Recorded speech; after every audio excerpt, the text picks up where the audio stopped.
Fitosangunta.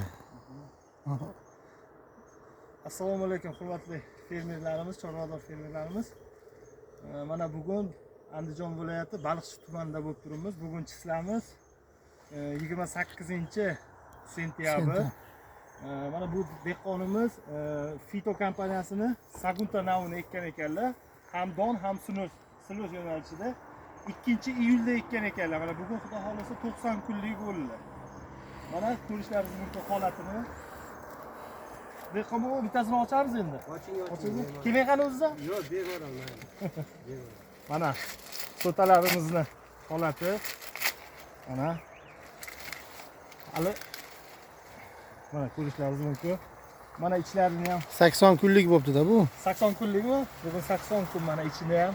Ikkita, даже 3ta ushlagan joylari ham bor. 3tadan ushlagan mana hali xudo xolasa 10-15 kun bor silusga. Hali donlari uncha qotmabdi mana.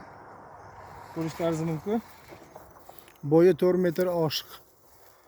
Даже 4 metr chiqadi mana. Mana aka, Tanani qalinligi ham o'sha qalin. uni bargiga ham ahamiyat berasizlar, hurmatli dehqonlarimiz. Bargini kattaligini ko'ryapsizlarmi mana? Bargi ham juda ham katta buni. Keyin poyalarini ham qalin mana, ichi ham shunaqa. Tashqarisi ham hammasi mana poyalari ham qalin.